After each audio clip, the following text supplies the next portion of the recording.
Hi, நம்ம இப்போ என்ன பார்க்க போறோம்னா, இந்த ரீசெண்ட் ஆர்பிஐ வந்து மாஸ்டர் கார்டு அப்படிங்கிற கிரெடிட் கார்டு நெட்வொர்க்கை வந்து கம்ப்ளீட்டாக பேன் பண்ணியிருக்காங்க இந்தியாவில இருந்து. எப்போ இருந்துன்னா கம்மிங் ஜூலை 22 2021 இருந்து எந்த ஒரு பேங்க்குமே எந்த ஒரு ஃபினான்ஷியல் இன்ஸ்டிடியூஷனும் மாஸ்டர் கார்டை பேஸ் பண்ணி கிரெடிட் கார்டை இல்லை டெபிட் கார்டை இஷ்யூ பண்ண முடியாது. இப்போ இந்த டாபிக் உள்ள போறதுக்கு முன்னாடி உங்களுக்கு வந்து ஒரு பேசிக்கான ஒரு டிஃபரன்ஸ் தெரியணும். கிரெடிட் கார்டுனா என்ன, கிரெடிட் கார்டு நெட்வொர்க்னா என்ன அப்படின்னு தெரியணும். கிரெடிட் கார்டுனா நம்ம நார்மலாக யூஸ் பண்றப்ப சப்போஸ் நீங்க எஸ்பிஐல கிரெடிட் கார்டு யூஸ் பண்றீங்க, இல்லை ஐசிஐசிஐ பேங்க்ல ஆக்சிஸ் பேங்க்ல யூஸ் பண்றீங்க, இது எல்லாமே வந்து பேங்க்ஸ் டைரக்டா இஷ்யூ பண்ணக்கூடிய கிரெடிட் கார்டு. ஆனா அவங்க இஷ்யூ பண்ணா கூட அவங்க வந்து ஒரு கிரெடிட் கார்டு நெட்வொர்க் கூட ஒரு டைப் இருக்கணும். கிரெடிட் கார்டு நெட்வொர்க் அப்படின்னா இந்தியாவை பொறுத்தளவுக்கு 3 மேஜர் கிரெடிட் கார்டு நெட்வொர்க் இருக்கு. என்னென்ன இருக்குன்னா ரூபே, அதாவது இந்தியன் பேஸ்டு ரூபே அப்படிங்கிற கிரெடிட் கார்டு நெட்வொர்க்கு, ரெண்டாவது வந்து மாஸ்டர் கார்டு, மூணாவது வந்து விசா. இந்த மூணுல வந்து மேஜர் ஷேர் ஹோல்டர் அப்படின்னு பார்த்தீங்கன்னா ரூபே வந்து இந்தியன் பேஸ்டு. இதை விட்டு விசா வந்து லார்ஜர். அதுக்கடுத்து வந்து ஆல்மோஸ்ட் அரௌண்ட் 30% ஆஃப் டிரான்சாக்ஷன் வந்து நடக்கிறது வந்து மாஸ்டர் கார்டு. இப்போ இந்த 3 கிரெடிட் கார்டு நெட்வொர்க்கை பேஸ் பண்ணி தான் எந்த ஒரு பேங்க்குமே கிரெடிட் கார்டோ டெபிட் கார்டோ அவங்களால இஷ்யூ பண்ண முடியும். இப்போ ரீசெண்டாக ஆர்பிஐ என்ன பண்ணியிருக்காங்கன்னா, மாஸ்டர் கார்டுங்கிறது வந்து US based credit card network. இது வந்து ரொம்ப நாளாகவே இந்தியாவில் ஆப்ரேஷனில் இருக்கக்கூடியது. உங்கள் கையில் இருக்கக்கூடிய எந்த ஒரு டெபிட் கார்டு கிரெடிட் கார்டு பார்த்தீங்கன்னா மாஸ்டர் கார்டு அப்படிங்கிற இந்த சிம்பிள் இருக்கிறத பார்க்கலாம் நீங்கள்.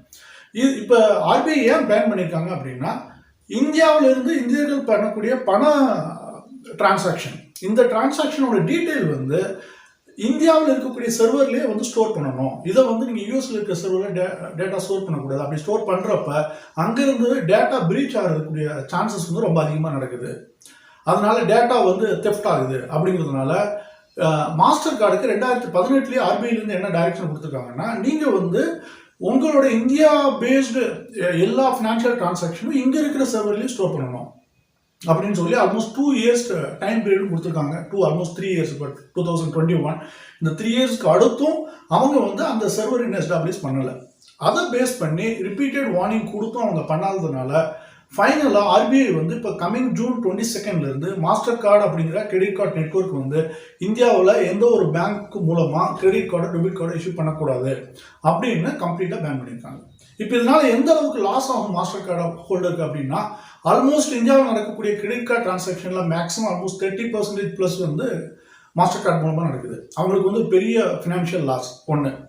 ரெண்டாவது வந்து இப்போ ஆல்ரெடி இருக்கக்கூடிய கஸ்டமருக்கு இதனால ஏதாவது பிரச்சனை வருமா அப்படின்னா கண்டிப்பாக இல்லை. ஏன்னா இந்த டிரான்சாக்ஷன் வந்து ஆட்டோமேட்டிக்காக உங்ககிட்ட மாஸ்டர் கார்டு பேஸ்ட் ஏதாவது கார்டு இருந்தால் நீங்கள் தாராளமாக யூஸ் பண்ணலாம். இப்போ அவங்க சொல்லியிருக்க ஆர்பிஐ சொல்லியிருக்க பேங்க் வந்து புதுசாக எந்த ஒரு கிரெடிட் கார்டுமே இஷ்யூ பண்ணக்கூடாது. கிரெடிட் கார்டோ டெபிட் கார்டோ மாஸ்டர் கார்டு கிரெடிட் நெட்வொர்க்கை பேஸ் பண்ணி எந்த ஒரு பேங்க்குமே யூஸ் பண்ணக்கூடாது அப்படின்னு சொல்லியிருக்காங்க. இப்போ எந்தெந்த பேங்க் வந்து இதனால் அஃபெக்ட் ஆகும் அப்படின்னு பார்த்தீங்கன்னா, நீங்கள் நார்மலாக நம்ம யூஸ் பண்ணக்கூடிய பெரிய பேங்க், சப்போஸ் எஸ்பிஐ இல்லை ஐசிஐசிஐ இல்லை இந்தியன் பேங்க், இந்த மாதிரி பேங்க்ல பார்த்தீங்கன்னா அவங்க வந்து பல கிரெடிட் நெட்வொர்க் கூட டைப் இருக்காங்க. அதாவது மாஸ்டர் கார்டு மட்டும் இல்லை, even visa, even with RuPay. Suppose அவங்களுக்கு மாஸ்டர் கார்டு மூலமாக கிரெடிட் கார்டு இஷ்யூ பண்ணக்கூடாது, அதாவது ஜூலை 22 அப்படின்னா அவங்க என்ன பண்ண போகிறாங்க, சிம்பிளாக வந்து டேட்டா பேஸை வந்து விசாவுக்கோ இல்லை ரூபேக்கோ ஷிஃப்ட் பண்ண போகிறாங்க. அதனால் பெருசாக ஒரு இழப்பு ஏற்பட போகிறதில்ல. அவங்களோட டிரான்சாக்ஷன் இல்லை கிரெடிட் கார்டு கஸ்டமர் இன்க்ரீஸ் பண்ணுறது அவங்களுக்கு எந்த ஒரு பிரச்சனையும் இல்லை. ஆனால் சில பேங்க் வந்து மேஜர் டிரான்சாக்ஷன் இல்லை கம்ப்ளீட்டாக டிரான்சாக்ஷன் எல்லாமே மாஸ்டர் கார்டு மூலம் பண்ணிக்கிட்டு இருக்காங்க. ஃபார் எக்ஸாம்பிள் ஆர்பிஎல் அப்படின்னு ஒரு பேங்க் இருக்குது. இந்த பேங்க் வந்து கம்ப்ளீட்டாக எல்லா credit card debit card transaction மூலமே எல்லாமே வந்து மாஸ்டர் கார்டு மூலமாக தான் பண்ணிட்டு இருக்காங்க. அவங்களுக்கு வந்து இது ஒரு பெரிய ஃபினான்ஷியல் லாஸ் அப்படின்னு சொல்லலாம், அதாவது பிஸ்னஸ் லாஸ்ன்னு சொல்லலாம். ரெண்டாவது வந்து இந்த பேங்க், எஸ் பேங்க் இல்லை ஆக்சிஸ் பேங்க், இந்த பேங்க்ல வந்து அதிகப்படியான டிரான்சாக்ஷன் வந்து மாஸ்டர் கார்டு மூலமாக பண்ணுறாங்க. அவங்களும் மேபி அவங்களுக்கு வேற நெட்வொர்க் இருந்ததுன்னா கண்டிப்பாக அவங்களால ஷிஃப்ட் பண்ண முடியும் அப்படிங்கிற மாதிரியான நம்பிக்கை இருக்கு. இப்போ இந்த மாஸ்டர் கார்டுல இருந்து அந்த நிறுவனத்திலிருந்து அவங்க என்ன ஸ்டேட்மெண்ட் சொல்லியிருக்காங்கன்னா, இந்தியா வந்து ஒரு மிகப்பெரிய மார்க்கெட் அவங்கள பொறுத்தளவு. 130 crore ஆல்மோஸ்ட் ஃபினான்ஷியல் டிரான்சாக்ஷன் வந்து ரொம்ப அதிகமாக இப்போ வந்து டிஜிட்டல் பேமெண்ட் மூலமாக நடக்குது இந்த பேண்டமிக் சுச்சுவேஷனில். ஸோ இந்த மாதிரியான ஒரு காலகட்டத்தில் இந்த ஒரு பெரிய பிஸ்னஸ் மார்க்கெட்டை வந்து லூஸ் பண்ணுறதுக்கு அவங்க விரும்பலை. அதனால அவங்க இப்போ ரீசெண்டாக என்ன ஸ்டேட்மெண்ட் சொல்லியிருக்காங்கன்னா, நாங்கள் வந்து ஆர்பிஐ கூட எந்த அளவுக்கு அவங்களோட டேர்ம்ஸ் அண்ட் கண்டிஷன் ஃபுல்ஃபில் பண்ண முடியுமோ பண்ணி இந்த பேனை வந்து முடிஞ்ச அளவுக்கு நாங்கள் கூடிய சீக்கிரம் வந்து விரைவில் ரிமூவ் பண்ணுவோம் அப்படிங்கிற மாதிரியான ஒரு ஸ்டேட்மெண்ட் கொடுத்துருக்காங்க. ஆனால் எந்த அளவுக்கு நடக்கும்னு தெரியல. ஏன்னா இந்த வார்னிங் வந்து ஆல்மோஸ்ட் 2018 கொடுத்தது. இது வரைக்கும் அவங்க எந்த ஸ்டெப்புமே எடுக்கல. இப்போ இந்த சர்வர் பேஸ்டு அப்படின்னு ஆர்பிஐ சொல்றப்ப அவங்க என்ன சொல்றாங்கன்னா, நார்மலா அவங்க சொல்லக்கூடிய கண்டிஷன் என்னன்னா, இந்தியாவில் இப்போ ஏதாவது நீங்க வந்து ஒரு கிரெடிட் கார்டில் நீங்க பே பண்றீங்க அப்படின்னா உங்க டிரான்சாக்ஷன் மாஸ்டர் கார்டு மூலமா இருந்தால் அது எங்க ஸ்டோர் ஆகும்னா யூஎஸ் சர்வர்ல ஸ்டோர் ஆகும். அந்த யூஎஸ் சர்வர்ல ஸ்டோர் ஆன உடனே அந்த டேட்டா பேஸை வந்து ஒரு பர்டிகுலர் காலகட்டங்களில் அதை ஷிஃப்ட் பண்ணி இந்தியாவில் இருக்கக்கூடிய சர்வரில் ஸ்டோர் பண்ணணும். ஃபிசிக்கலாக அவங்களோட கம்பெனி இங்கே மெயின்டைன் பண்ணணும் அப்படின்னு சொல்கிறாங்க. சப்போஸ் இந்தியர்கள் வந்து ஃபாரினர்ஸ்க்கு ஏதாவது பேமெண்ட் பண்ணால் கூட, வேறு எந்த கண்ட்ரிக்கு நீங்கள் பேமெண்ட் பண்ணால் கூட, சப்போஸ் நீங்கள் வந்து உங்களோட ஃப்ரெண்டு யூஎஸ்க்கு நீங்கள் ஒரு பேமெண்ட் அனுப்புகிறீங்க, இல்லை உங்கள் ஃப்ரெண்டு ஜப்பானில் இருக்கிற ஃப்ரெண்டுக்கு பேமெண்ட் அனுப்புகிறீங்க, அந்த டிரான்சாக்ஷன் கூட அவங்க வந்து குறிப்பிட்ட காலகட்டங்கள் மட்டும்தான் ஃபாரின் சர்வரில் இருக்கணும். அதுக்கப்புறம் அங்கே டெலீட் பண்ணிவிட்டு இந்தியன் சர்வருக்கு ஷிஃப்ட் பண்ணணும். அதாவது இங்கேருந்து ஆரிஜின் ஆகிற எந்த ஒரு பேமெண்ட்டுமே அதோட டீட்டெயில் வந்து கம்ப்ளீட்டாக இந்தியாவுக்குள்ள தான் இருக்கணும். அதுதான் வந்து பேசிக்காக ஆர்பிஐ சொன்ன விஷயம்.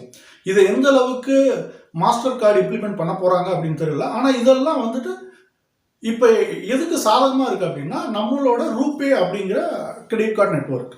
இந்த ரூபேங்கிறது வந்து Indian grown credit card network. இது வந்து ஸ்டார்ட் பண்ணது வந்து 2008 ஸ்டார்ட் பண்ணாங்க. இது வந்து ஆர்பிஐயே ஸ்டார்ட் பண்ண ஒரு விஷயம். RBI plus Indian bank federation இவங்க எல்லாருமே சேர்ந்து பண்ண ஒரு ஆர்கனைசேஷன். இதில் வந்து கிரெடிட் கார்டு, டெபிட் கார்டு எல்லாமே பண்ணுறாங்க. இதில் வந்து இப்போ மார்க்கெட் ஷேர்னு பார்த்தீங்கன்னா ரூபேவோட மார்க்கெட் ஷேர் வந்து ஆல்மோஸ்ட் எவர் க்ரோயிங். ஏன்னா இது வந்து விசா ஆகட்டும் இல்லை மாஸ்டர் கார்டு ஆகட்டும், நம்ம எந்த ஒரு டிரான்சாக்ஷன் பண்ணாலும் அதுலேருந்து சம் பர்சன்டேஜ் ஆஃப் மணி வந்து ஃபாரினுக்கு போகுது. அதை அவாய்ட் பண்ணுறதுக்கு national payment corporation of India அப்படிங்கிற ஒரு ஆர்கனைசேஷன் வந்து RBI and Indian bank federation combine பண்ணி அவங்க ஸ்டார்ட் பண்ணாங்க. அவங்க இஷ்யூ பண்ண கார்டு தான் வந்து ரூபே கார்டு. முடிஞ்ச அளவுக்கு நம்ம ரூபே கார்டு யூஸ் பண்ணுறப்ப நம்ம பே பண்ணக்கூடிய அந்த கமிஷன் சார்ஜஸ், டிரான்சாக்ஷன் சார்ஜஸ் அப்படின்னு சொல்லக்கூடிய அந்த 2%, 1% என்னென்ன சார்ஜஸ் இருக்கோ அந்த சார்ஜஸ் வந்து இந்தியா விட்டு வெளியே போகாது. அது வந்து கம்ப்ளீட்டாக இந்தியன் கவர்மெண்ட்டுக்கு தான் போகும். ஓகே, ஸோ இந்த வீடியோ பார்க்குற நீங்கள் வந்து சப்போஸ் நீங்கள் மாஸ்டர் கார்டு யூஸ் பண்ணிட்டு இருந்தீங்கன்னா எதை பற்றியும் ஒரி பண்ண தேவையில்ல. கண்டிப்பாக நீங்கள் கண்டினியூஸாக யூஸ் பண்ணலாம். சப்போஸ் உங்களுக்கு அடுத்து ஏதாவது ஒரு சான்ஸ் வந்ததுன்னா, ஒரு கிரெடிட் கார்டோ டெபிட் கார்டோ வாங்கணும் அப்படின்னா தாராளமாக நீங்கள் ரூபேக்கு ஷிஃப்ட் பண்ணலாம். ஏன்னா அது வந்து Indian paste, Indian government run பண்ணக்கூடிய ஒரு கார்டு. எல்லா டேட்டா பேஸுமே எல்லா டேட்டாவும் இந்தியன் சர்வர்லேயே இந்தியாவுக்குள்ளேயே இருக்கக்கூடிய ஒரு விஷயம். அதுல இருந்து டேட்டா தெஃப்ட் ஆகிறதுக்கு வெளியே போகக்கூடிய சான்சஸ் வந்து ரொம்ப கம்மி. ஓகே, மீண்டும் சந்திப்போம். நன்றி, வணக்கம்.